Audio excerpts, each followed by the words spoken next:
Welcome to news express. గుండెపోటుతో తీవ్ర అస్వస్థతకు గురైన బీఆర్ఎస్ మాజీ ఎమ్మెల్యే పెద్ది సుదర్శన్ రెడ్డి ఆరోగ్య పరిస్థితి నిలకడగా ఉంది. మెరుగైన చికిత్స కోసం ఆయనను హైదరాబాద్కు తరలించారు. ఆయనకు గుండెపోటు రావడంతో కుటుంబ సభ్యులు హుటాహుటిన హనుమకొండలోని రోహిణి ఆసుపత్రికి తరలించారు. వైద్యుల పర్యవేక్షణలో పెద్ది సుదర్శన్ రెడ్డికి చికిత్స అందించారు. పెద్ది సుదర్శన్ రెడ్డి అస్వస్థతకు గురైన విషయం తెలియగానే BRS working president KTR, deputy floor leader Harish Rao హుటాహుటిన హనుమకొండకు వెళ్లారు. రోహిణి ఆసుపత్రిలో పెద్ది సుదర్శన్ రెడ్డి ఆరోగ్య పరిస్థితిని తీశారు. కేటీఆర్, హరీష్ రావు స్వయంగా దగ్గరుండి గ్రీన్ ఛానల్ ద్వారా పెద్ది సుదర్శన్ రెడ్డిని సికింద్రాబాద్ యశోద ఆసుపత్రికి తరలించారు. ప్రస్తుతం యశోద ఆసుపత్రి వైద్యులు ఆయనకు మరోసారి వైద్య పరీక్షలు నిర్వహిస్తున్నారు. నర్సంపేట మాజీ ఎమ్మెల్యే పెద్ది సుదర్శన్ రెడ్డి ఆరోగ్య పరిస్థితి ప్రస్తుతం నిలకడగానే ఉందని, సికింద్రాబాద్ యశోద ఆసుపత్రిలో అన్ని పరీక్షలు జరుగుతున్నాయని మాజీ ఎంపీ వినోద్ కుమార్ తెలిపారు. అభిమానులు గానీ కార్యకర్తలు గానీ ఎవరూ ఆసుపత్రికి రావద్దని సూచించారు. వార్తలో నిజానిజాలను పూర్తిగా ధృవీకరించుకున్న తర్వాతే వాస్తవాలను ప్రసారం చేయాలని మీడియాకు విజ్ఞప్తి చేశారు. బీఆర్ఎస్ అధినేత కేసీఆర్ ఎప్పటికప్పుడు సుదర్శన్ రెడ్డి ఆరోగ్య పరిస్థితిపై ఆరా తీస్తున్నారని అన్నారు. పెద్ది సుదర్శన్ రెడ్డి ఆరోగ్యంపై బీఆర్ఎస్ అధినేత కేసీఆర్ ఆరా తీశారు. అస్వస్థతకు గురైన విషయం తెలిసిన వెంటనే కేసీఆర్ ఆయన ఆరోగ్యం గురించి ఎప్పటికప్పుడు నేతలను వాకబు చేస్తున్నారు. అనారోగ్యానికి గురైన పెద్ది సుదర్శన్ రెడ్డికి హైదరాబాద్లో అత్యుత్తమ చికిత్స అందేలా చూడాలని కేటీఆర్ కు ఆదేశించారు. పెద్ది సుదర్శన్ రెడ్డి ఆరోగ్యంపై బీఆర్ఎస్ అధినేత కేసీఆర్ ఆరా. అస్వస్థతకు గురైన విషయం తెలిసిన కేసీఆర్ ఉదయం నుంచి ఆరోగ్యం గురించి ఎప్పటికప్పుడు వాకబు చేస్తున్నారు. అనారోగ్యానికి గురైన పెద్ది సుదర్శన్ రెడ్డికి హైదరాబాద్లో అత్యుత్తమ చికిత్స అందేలా చూడాలని కేటీఆర్ కు ఆదేశించారు. డాక్టర్ మమతారెడ్డి నిజంగానే లివింగ్ గాడ్. ఆమె అసమాన ధైర్య సాహసాలతో ఒక ప్రాణాన్ని బతికించారు. లయ తప్పిన గుండెకు మళ్లీ చప్పుడు తెప్పించారు. అత్యంత విషమ పరిస్థితుల్లో ఉన్న పెద్ది సుదర్శన్ రెడ్డిని కాపాడారామె. హనుమకొండ రోహిణి ఆసుపత్రికి తరలించిన పెద్ది సుదర్శన్ రెడ్డికి ముందుగా ట్రీట్మెంట్ స్టార్ట్ చేశారు డాక్టర్ మమత. ఆయన ప్రాణం కాపాడటానికి ఆమె తీవ్రంగా శ్రమించారు. ఏకదాటిగా 8 సార్లు సిపిఆర్ చేశారు. అయినప్పటికీ హార్ట్ బీట్ రాకపోవడంతో వెనక్కి తగ్గకుండా గుండె నిబ్బరంతో మళ్లీ ప్రయత్నించారు. చివరికి 9వ సారి సిపిఆర్ సక్సెస్ అయింది. పెద్ది గుండె మళ్లీ లయ అందుకుంది. ఇది నిజంగా మెడికల్ మిరాకిల్. ఎంత మిరాకిల్ అయినా ఆ అద్భుతాన్ని చేసింది మాత్రం డాక్టర్ మమతారెడ్డే. మాజీ ఎమ్మెల్యే పెద్ది సుదర్శన్ రెడ్డి ఆరోగ్య పరిస్థితిపై అభిమానులు తీవ్ర ఆందోళన వ్యక్తం చేస్తున్నారు. ఆయన త్వరగా కోలుకోవాలని ప్రార్థిస్తూ వరంగల్ జిల్లాలో ఆయన అభిమానులు ప్రత్యేక పూజలు నిర్వహిస్తున్నారు. గ్రామ దేవతల ఆలయాల్లో అభిషేకాలు, పూజలు చేశారు. ఆయన పూర్తి ఆరోగ్యంతో మళ్లీ చురుకైన కార్యక్రమాలు నిర్వహించాలని మొక్కుకున్నారు. సీఎం హోదాలో రేవంత్ తన సొంత జిల్లాకు చేస్తున్న అన్యాయాన్ని నిరసిస్తూ మరో ఉద్యమానికి బీఆర్ఎస్ నేతలు శ్రీకారం చుట్టారు. ఆర్డీఎస్ ప్రాజెక్టును చెరబడుతున్న ఏపీ, కర్ణాటక బండారాన్ని బయటపెట్టిన మహబూబ్ నగర్ నేతలు ఈసారి కృష్ణా, భీమా నదులపై నిర్మిస్తున్న కర్ణాటక చేస్తున్న జలదోపిడీపై సమరబేరి మోగించారు. భీమా, కృష్ణా నదుల నీళ్లకు సంబంధించి కర్ణాటక చేస్తున్న జలదోపిడీపై బీఆర్ఎస్ సమర శంఖం పూరించింది. అక్రమంగా నిర్మిస్తున్న అడ్డుకట్టలపై ఆందోళనకు దిగింది. ఈ నేపథ్యంలో మహబూబ్ నగర్ జిల్లా బీఆర్ఎస్ నేతలు చలో కర్ణాటకకు పిలుపునిచ్చారు.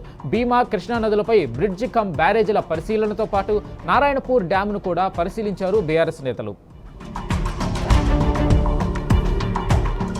కర్ణాటక జలదోపిడీని రేవంత్ సర్కార్ పట్టించుకోకపోవడంతో తెలంగాణ ఎండిపోతుందని మండిపడ్డారు మాజీ మంత్రి శ్రీనివాస్ గౌడ్. తుంగభద్ర డ్యాం వద్ద హైడ్రాలిక్ గేట్లు ఏర్పాటు చేయడంతో ఒక్క చుక్క నీరు కూడా తెలంగాణకు రావడం లేదన్నారు. దీనికి తోడు అక్రమ ప్రాజెక్టులు నిర్మిస్తుండటంతో తెలంగాణకు రావాల్సిన నీళ్లు రాకుండా పోతున్నాయన్నారు. తెలంగాణ, కర్ణాటక రాష్ట్రాల్లో కాంగ్రెస్ ప్రభుత్వం ఉందని, వీరిద్దరూ ఏపీ సీఎంతో సమావేశమై నీళ్ల దోపిడీకి స్కెచ్ వేశారని ఫైర్ అయ్యారు శ్రీనివాస్ గౌడ్. ఆంధ్ర పాలకుల కుట్రతో ఉమ్మడి రాష్ట్రంలోనే అత్యంత నష్టపోయిన జిల్లా పాలమూరు జిల్లా అని మాజీ మంత్రి డాక్టర్ సి లక్ష్మారెడ్డి వాపోయారు. అందుకే తెలంగాణ రాష్ట్రం ఏర్పాటైన తర్వాత పాలమూరు రంగారెడ్డి ప్రాజెక్టును నిర్మించుకున్నామన్నారు. డ్రింకింగ్ వాటర్ బ్యారేజీల పేరుతో కర్ణాటక ఎక్కడికక్కడ నీళ్లు ఆపేస్తుందని మండిపడ్డారు. రేవంత్ సర్కారుకు అవగాహన లేకపోవడం వల్ల తెలంగాణకు భారీ నష్టం జరుగుతుందన్నారు లక్ష్మారెడ్డి. వారం రోజుల్లో నాగార్జున సాగర్ ద్వారా గ్రామాల్లో చెరువులకు నీళ్లు నింపాలని మాజీ ఎమ్మెల్యే బొల్లం మల్లయ్య యాదవ్ డిమాండ్ చేశారు. లేని పక్షంలో పెద్ద ఎత్తున నిరాహార దీక్ష చేపడతామని హెచ్చరించారు. మంత్రి తుమ్మల నాగేశ్వరరావు సాగర్ నీళ్లను ఖమ్మం జిల్లాకు తరలించకపోతున్నారని ఆరోపించారు. దీనికి మంత్రులు ఉత్తమ్ కుమార్, కోమటిరెడ్డి ఏం సమాధానం చెప్తారని నిలదీశారు. ఎల్నినో కారణంగా అనేక గ్రామాల్లో తాగునీటి సమస్య వెంటాడుతుందని మల్లయ్య యాదవ్ అన్నారు. కోదాడ మండలం గణపవరం స్టేజి వద్ద రైతులతో మల్లయ్య యాదవ్ సమావేశం నిర్వహించారు. కాలం తెచ్చిన కరువు కాదు, ఇది కాంగ్రెస్ తెచ్చిన కరువు అని మాజీ మంత్రి జగదీష్ రెడ్డి మండిపడ్డారు. ప్రజలకు సాగు తాగు నీరివ్వకుండా కాంగ్రెస్ ప్రభుత్వం కోట్లాది మంది ప్రజల ప్రాణాలతో చెలగాటమాడుతుందని ఆగ్రహం వ్యక్తం చేశారు. కేసీఆర్ హయాంలో వరుసగా 9 పంటలకు నీళ్లిచ్చామని, ఇప్పుడు ఒక్క పంటకు నీళ్లివ్వలేని దుస్థితిలో కాంగ్రెస్ ప్రభుత్వం ఉందన్నారు. పాలకుల బాధ్యత రాహిత్యం స్పష్టంగా కనబడుతుందన్నారు. ప్రభుత్వంపై రైతుల తిరుగుబాటు సూర్యాపేట నుంచి ప్రారంభమవుతుందని హెచ్చరించారు. శంషాబాద్ నుంచి నల్గొండ, సూర్యాపేట మీదుగా చెన్నై వరకు బుల్లెట్ ట్రైన్ ప్రతిపాదన ఉందని, ఇప్పుడు దీన్ని మార్చే ప్రయత్నం చేస్తున్నారని ఆరోపించారు. రేవంత్ పాలనలో కరెంటు కోతలతో రైతులు రోడ్డెక్కారు. నాణ్యమైన కరెంటు ఇవ్వాలంటూ సూర్యాపేట జిల్లా గణపవరం క్రాస్ రోడ్డు వద్ద రైతులు బైఠాయించారు. 24 గంటల కరెంటు ఇచ్చినారు, మళ్లను కాపాడాలని డిమాండ్ చేశారు. సాగర్ ఎడమ కాలువ కింద చెరువులు నింపి ఆదుకోవాలని విజ్ఞప్తి చేశారు. పాలేరు రిజర్వాయర్కు నీళ్లు తరలిస్తున్నారు కాబట్టి కాలువ పరిధిలోని చెరువులు నింపేలా ఉత్తమ్ కుమార్ రెడ్డి చొరవ తీసుకోవాలని డిమాండ్ చేస్తున్నారు.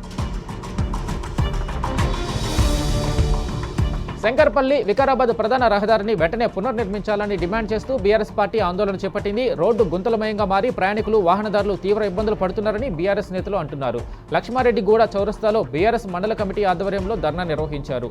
రోడ్డు దుస్థితి కారణంగా తరచూ ప్రమాదాలు జరుగుతున్నాయని, ప్రాణ నష్టం జరుగుతుందని ఆగ్రహం వ్యక్తం చేశారు.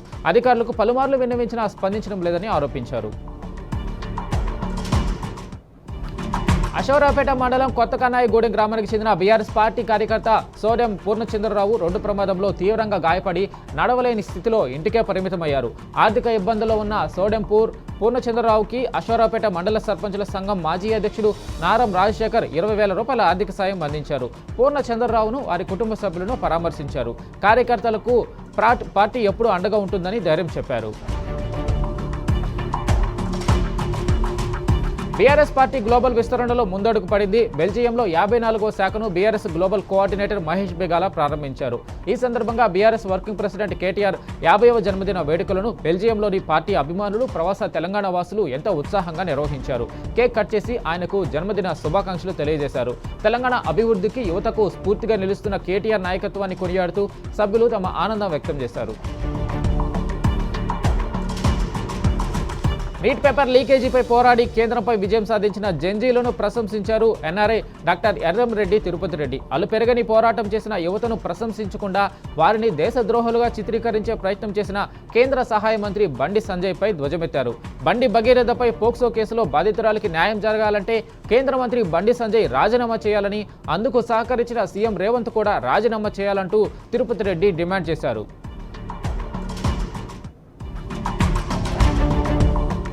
అమెరికాలోని సిన్సినాటిలో మాజీ మంత్రి ఎర్రబెల్లి మీట్ అండ్ గ్రీట్ కార్యక్రమంలో పాల్గొన్నారు. 35 ఏళ్లుగా తన పుట్టినరోజును అమెరికాలోని జరుపుకుంటున్నట్లు తెలిపారు. పోరాడి సాధించుకున్న తెలంగాణను కేసీఆర్ నాయకత్వంలోనే 10 ఏళ్లు అభివృద్ధి పథంలో దూసుకుపోయిందని గుర్తు చేశారు ఎర్రబెల్లి దయాకర్.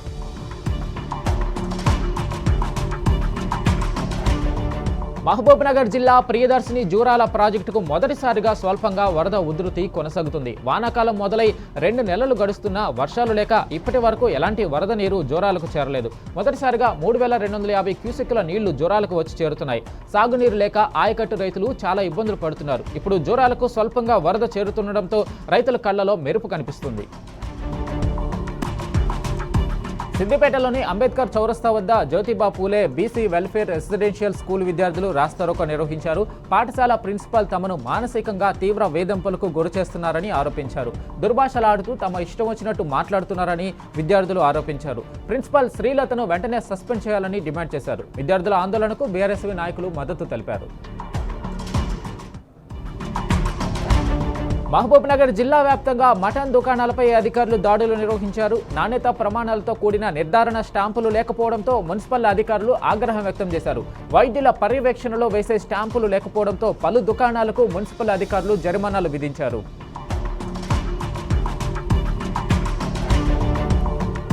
నల్లగొండ జిల్లా నార్కట్పల్లి మండలం చెరువుగట్టు రామలింగేశ్వర స్వామి ఆలయం సమీపాన పెద్ద అగ్ని ప్రమాదం జరిగింది. అనేక దుకాణాలు అగ్నికి ఆహుతయ్యాయి. ఈ ప్రమాదంలో 15 షాపులు పూర్తిగా దగ్ధం కాగా లక్షల విలువ చేసే పూజా సామాగ్రి కాలి బూడిదైంది. సమాచారం అందుకున్న అగ్నిమాపక సిబ్బంది అక్కడికి చేరుకొని మంటలను ఆర్పేశారు. ఎలాంటి ప్రాణ నష్టం లేకపోయినా భారీగా ఆస్తి నష్టం సంభవించినట్లు పోలీసులు తెలిపారు. సూర్యాపేట జిల్లా కోదాడ బైపాస్ హైవేపై రోడ్డు ప్రమాదం జరిగింది. విజయవాడ నుంచి యాదగిరి గుట్టకు వెళ్తున్న కారు అదుపు తప్పి పల్టీ కొట్టింది. ఈ ఘటనలో కారులోని 5 ప్రయాణికులు స్వల్ప గాయాలతో బయటపడ్డారు. అయితే ప్రమాద తీవ్రతతో డీజిల్ ట్యాంక్ పేలి మంటలు చెలరేగి కారు పూర్తిగా దగ్ధమైంది. బాధితులంతా విజయవాడకు చెందిన ఒకే కుటుంబ సభ్యులుగా పోలీసులు తెలిపారు. వికారాబాద్ జిల్లా పెద్దేమూల్ మండలం కందనెల్లి గ్రామ శివారులో ఘోర రోడ్డు ప్రమాదం చోటు చేసుకుంది. వేగంగా వచ్చిన ఒక కారు టైరు ఒక్కసారిగా పేలిపోవడంతో అంతే వేగంగా కారు బొల్త కొట్టింది. ఈ ప్రమాదంలో కారులో ప్రయాణిస్తున్న 4 తీవ్రంగా గాయపడ్డారు. క్షతగాత్రులను తాండూరు ప్రభుత్వ ఆసుపత్రికి తరలించారు.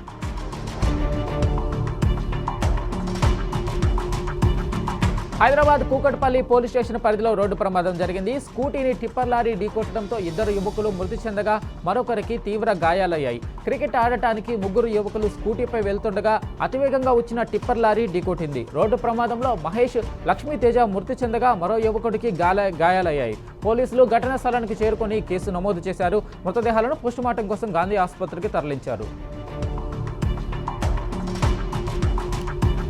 రాజస్థాన్లోని జలావర్ పట్టణంలో ఘోర ప్రమాదం జరిగింది. కాంక్రీట్ విద్యుత్ స్తంభాల లోడుతో వెళ్తున్న ఓ ట్రాక్టర్ అదుపు తప్పి ఓ దుకాణంలోకి దూసుకు వెళ్లడంతో 2 పిల్లలు తీవ్రంగా గాయపడ్డారు.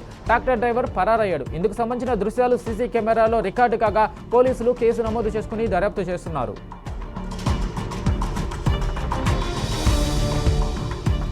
కేరళలోని త్రిశూర్ కోజికోడ్ రహదారిలో ఘోర రోడ్డు ప్రమాదం జరిగింది. ఓ ప్రైవేటు బస్సు కుట్టిపురం సమీపంలో అదుపు తప్పి బోల్తా పడడంతో ఒకరు మరణించారు. సుమారు 20 మంది తీవ్రంగా గాయపడ్డారు. క్షతగాత్రులను కుట్టిపురం బలంచేరి కొటక్కల్లోని ప్రైవేటు ఆసుపత్రులకు తరలించారు. ఈ ప్రమాదంపై కేసు నమోదు చేసుకున్న పోలీసులు దర్యాప్తు చేస్తున్నారు.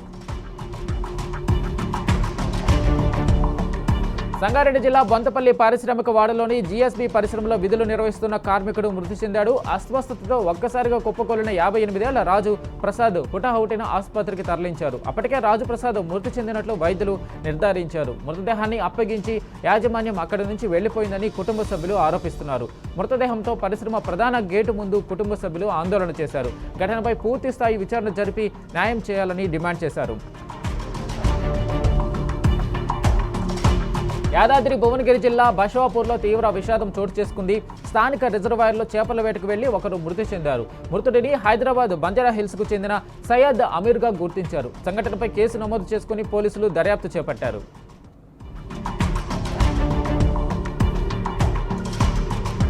తల్లి ప్రేమను, మానవీయ విలువలను ప్రతిబింబించే మంచి పుస్తకాన్ని రాసిండు వనపట్ల సుబ్బయ్య. దానికి పసరంటిన కొడవలి అనే హృదయమైన టైటిల్ పెట్టిండు. ఈ పుస్తకాన్ని మాజీ మంత్రి సింగిరెడ్డి నిరంజన్ రెడ్డి, మాజీ ఎమ్మెల్యే మరి జనార్దన్ రెడ్డి ఆవిష్కరించారు. తెలంగాణ సాహిత్యంలో సమకాలీన అంశాలను భావితరాలకు మార్గదర్శకంగా నిలిచే భావజాలాన్ని తన రచనల్లో ప్రతిబింబిస్తున్న అరుదైన కవుల్లో వనపట్ల సుబ్బయ్య ఒకరంటూ ప్రశంసించారు నిరంజన్ రెడ్డి. మంచిర్యాల జిల్లా మందమర్రి యాపల్ ప్రాంతంలో పోచమ్మ బోనాలను అత్యంత భక్తి శ్రద్ధలతో నిర్వహించారు. ప్రతి సంవత్సరం సంప్రదాయంగా జరుపుకునే ఈ బోనాల పండుగను ఈసారి కూడా గ్రామ ప్రజలు అత్యంత ఉత్సాహంతో, ఆధ్యాత్మిక భావనతో నిర్వహించారు. ఈ సందర్భంగా యాపల్లోని కోదండ రామాలయం నుంచి మహిళలు బోనాలు ఎత్తుకొని భారీ సంఖ్యలో ఊరేగింపుగా బయలుదేరారు. ఈ శోభాయాత్ర గ్రామంలో పండుగ వాతావరణాన్ని సృష్టించింది. వరంగల్లో కురుమ కులస్తుల ఆధ్వర్యంలో బోనాల వేడుకలు అంగరంగ వైభవంగా జరిగాయి. ప్రతి ఏటా ఎంతో నిష్ఠతో నిర్వహించే ఈ బోనాల ఉత్సవాలకు చారిత్రక వరంగల్ శోభాయమానంగా మారింది. ఈ ఉత్సవాల్లో కురుమ పూజారులు నిర్వహించే మేకను గావు పట్టడాన్ని వీక్షించేందుకు నలుమూలల నుండి భక్తులు విశేష సంఖ్యలో తరలివచ్చారు. ఈ కార్యక్రమానికి వరంగల్ తూర్పు మాజీ ఎమ్మెల్యే నరేందర్ హాజరై బోనం ఎత్తుకున్నారు. భక్తులు ఒక్కసారిగా జై తెలంగాణ నినాదాలు చేస్తూ సంబరాలు చేసుకున్నారు. ఖమ్మం జిల్లా ఏన్కూరు మండలం కేసుపల్లి గ్రామంలో బోనాల పండుగను ఘనంగా నిర్వహించారు. సకాలంలో వర్షాలు కురిసి పంటలు సమృద్ధిగా పండాలని ఆకాంక్షిస్తూ గ్రామ దేవతలకు ప్రత్యేక పూజలు నిర్వహించారు. మహిళలు సాంప్రదాయబద్ధంగా బోనాలను తలపై ఎత్తుకొని మంగళ వాయిద్యాల నడుమ ఆలయాలకు ఊరేగింపుగా తరలివెళ్లారు. గ్రామ దేవతలకు భక్తి శ్రద్ధలతో పసుపు, కుంకుమ, వస్త్రాలు సమర్పించి మొక్కులు చెల్లించుకున్నారు. యాదాద్రి లక్ష్మీ నరసింహుడు నయన మనోహరంగా దర్శనమిచ్చాడు. యాదాద్రి గిరులు నారసింహ జపంతో ప్రతిధ్వనించాయి. తిరుమనామాలను దిద్దుకొని వేలాది మంది భక్తులు ఆ సుందర దివ్య రూపాన్ని దర్శించుకొని పునీతమయ్యారు. స్వామివారి కళ్యాణోత్సవాన్ని, హోమ క్రతువులను తిలకించి భక్తులు పరవశులయ్యారు. స్వామివారు శాంతమూర్తి అయి 4 మాడవీధుల్లో విహరించి భక్తులను కటాక్షించారు. భాగ్యనగరంలోని పలు ప్రాంతాల్లో తేలికపాటి నుంచి మోస్తరు వర్షం పడింది. పంజాగుట్ట, బంజారాహిల్స్, అమీర్పేట, మాదాపూర్, యూసఫ్గూడ, చాదర్ఘాట్ తదితర ప్రాంతాల్లో ఆగకుండా వర్షం పడింది. ఆదివారం కావడంతో వాహనదారులు పెద్ద ఎత్తున రోడ్లపైకి వచ్చారు. పలు ప్రాంతాల్లో రోడ్లపై వర్షపు నీరు నిలిచి వాహనదారులు తీవ్ర ఇక్కట్లు ఎదుర్కొంటున్నారు. Back to news express. కేంద్ర విద్యాశాఖ మంత్రి పదవికి రాజీనామా చేయడంతో ఆ శాఖ మంత్రిగా ప్రహ్లాద్ జోషి ఇవాళ అదనపు బాధ్యతలు చేపట్టారు. ప్రస్తుతం ఆయన వినియోగదారుల వ్యవహారాలు, ఆహార పంపిణీ, అనుత్పాదక ఇంధన శాఖల మంత్రిగా కేంద్ర కేబినెట్లో కొనసాగుతున్నారు. ప్రధాని మోడీ సూచన మేరకు కర్ణాటకకు చెందిన ప్రహ్లాద్ జోషికి విద్యాశాఖ అదనపు బాధ్యతలు అప్పగించారు. బాధ్యతలు స్వీకరించగానే ఆయన విద్యాశాఖకు సంబంధించిన అధికారులతో సమావేశమయ్యారు. పలు అంశాలపై కీలక చర్చలు జరిపారు. ప్రజా సమస్యలను, విద్యా సమస్యలను గాలి కొదిలేసి రాజకీయ పార్టీలలో చిచ్చు పెట్టడం, వాటిని చీల్చడంపైనే బీజేపీ ప్రధాన దృష్టి సారిస్తుందని శివసేన యూబీటీ అధినేత ఉద్ధవ్ ఠాక్రే విమర్శించారు. నీటికి సంబంధించి ప్రాణాలు కోల్పోయిన విద్యార్థుల బాధను నేను మర్చిపోలేనని అన్నారు. ఓట్లను ఎలా కాజేయాలో ప్రధాని మోడీకి తెలుసు, కానీ ప్రజల హృదయాలను ఎలా గెలుచుకోవాలో ఆయనకు తెలియదని ఉద్ధవ్ ఠాక్రే అన్నారు. ధర్మేంద్ర ప్రధాన్ రాజీనామాను ఆయన స్వాగతించారు. ఇది విద్యార్థుల విజయంగా ఉద్ధవ్ ఠాక్రే పేర్కొన్నారు. హింసాత్మక విధానం ద్వారా ఏదీ సాధించలేరని, చర్చల ద్వారానే ఏదైనా సాధ్యమని అన్నారు సామాజికవేత్త అన్నా హజారే. తన జీవితంలో ఎప్పుడూ తాను హింసను ఆశ్రయించలేదన్నారు. ఇప్పటి వరకు 22 సార్లు తాను శాంతియుతంగా నిరాహార దీక్షలు కొనసాగించినట్లు చెప్పారు. దాదాపు 10 చట్టాలు తన దీక్షల కారణంగా అమలులోకి వచ్చినట్లు చెప్పారు. ప్రజల ఆకాంక్షలకు వ్యతిరేకంగా పనిచేసే ఏ ప్రభుత్వానికి అయినా మనుగడ ఉండదన్న వాస్తవాన్ని గ్రహించాలని హజారే అన్నారు. హింసకు తావులేని ఆందోళనలే విజయవంతం అవుతాయన్నారు. సీజేపీ వ్యవస్థాపకుడు అభిజిత్ దీప్కే నిరసన దీక్ష విరమించిన అనంతరం ఇంట్లో బెడ్ పై నుంచే వీడియో విడుదల చేశారు. 37 రోజుల తర్వాత కాస్త విశ్రాంతి తీసుకుంటున్నానని చెప్పారు. చాలా రోజుల తర్వాత రేపు ఏం చేయాలి అనే ఆలోచన లేకుండా నిద్రలేచినట్లు తెలిపారు. 37 రోజులు చాలా కఠినంగా గడిచాయని చెప్పారు. తమ పార్టీకి అండగా నిలిచిన ప్రతి ఒక్కరికి కృతజ్ఞతలు తెలిపారు. టైఫాయిడ్ కారణంగా జంతర్ మంతర్లో అందరినీ కలవలేకపోయానని చెప్పారు. జంతర్ మంతర్ వద్ద తనతో పాటు దీక్షలో ఉన్న వారికి కృతజ్ఞతలు తెలిపారు. దేశంపై యువతకు ఉన్న ప్రేమకు అభినందిస్తున్నానని చెప్పారు. ఇది కేవలం ప్రారంభం మాత్రమేనని, భవిష్యత్తులో సీజేపీ మరింత ముందుకెళ్తుందని చెప్పుకొచ్చారు. గత వారం రోజులుగా వాయిదా పడుతూ వచ్చిన పార్లమెంటు సమావేశాలు రేపటి నుండి సజావుగా సాగే అవకాశాలు కనిపిస్తున్నాయి. ది పబ్లిక్ ఎగ్జామినేషన్స్ సవరణ బిల్లుకు సంబంధించిన బిల్లు రేపు పార్లమెంటుకు ముందుకు తీసుకురాబోతున్నారు. కేంద్ర మంత్రి జితేంద్ర సింగ్ ఈ బిల్లును ప్రవేశపెట్టబోతున్నారు. ఈ బిల్లులో పలు కీలక అంశాలను చేర్చడంతో విపక్షాలు కూడా సానుకూలంగా స్పందించే అవకాశం ఉందని కేంద్రం భావిస్తుంది. ఇజ్రాయెల్లోని దజ్జల్ పట్టణంపై ఇరాన్ ఒక్కసారిగా క్షిపణి దాడులకు పాల్పడింది. హైపర్సోనిక్ క్షిపణులు ప్రయోగించడంతో 600 మంది వరకు సైనికులు చనిపోయినట్లు ఇరాన్ ప్రకటించింది. అలాగే 1400 మంది సైనికులు తీవ్రంగా గాయపడ్డారని, ఇది తమ విజయంగా ఇరాన్ పేర్కొంది. తమ దేశాన్ని నాశనం చేయాలనుకున్న వారికి తగిన గుణపాఠం తప్పదని మరోసారి ఇరాన్ హెచ్చరించింది.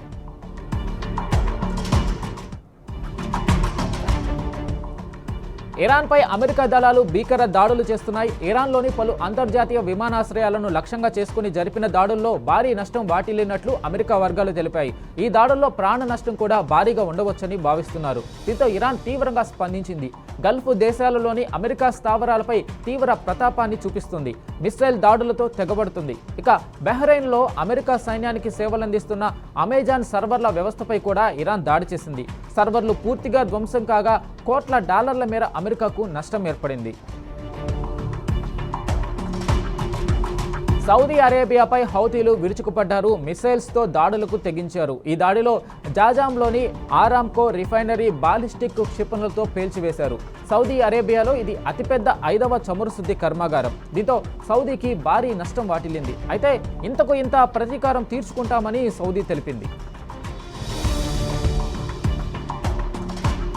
చైనాలోని పలు ప్రాంతాల్లో నౌల్ తుఫాను బీభత్సం సృష్టిస్తుంది. దీంతో చైనా జాతీయ వాతావరణ కేంద్రం రెడ్ అలర్ట్ ప్రకటించింది. తీవ్ర తుఫాను ప్రభావంతో దక్షిణ చైనాలో తీవ్ర గాలులతో కూడిన భారీ వర్షాలు కురిశాయి. ఈ తుఫాను ప్రభావం ఎక్కువగా గ్వాంగ్డాంగ్ ప్రావిన్స్ పై కనిపించింది. ఈ ప్రావిన్స్ లో 3 లక్షల మందిని సురక్షిత ప్రాంతాలకు తరలించారు. భారీ వర్షాలతో విమానాల రాకపోకలకు తీవ్ర అంతరాయం వాటిల్లింది. సుమారు 410కి పైగా విమానాలు, 150 హై స్పీడ్ రైలు సర్వీసులను రద్దు చేశారు. గంటకు సుమారు 140 145 కిలోమీటర్ల గరిష్ట వేగంతో గాలులు వీస్తుండటంతో పెద్ద ఎత్తున చెట్లు, హోర్డింగులు కూలిపోయాయి.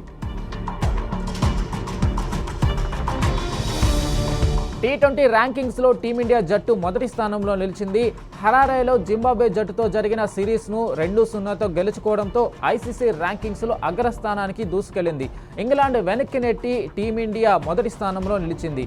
ఇంగ్లాండ్ రెండో స్థానానికి పరిమితమైంది. ఇది news express. Keep watching tea news.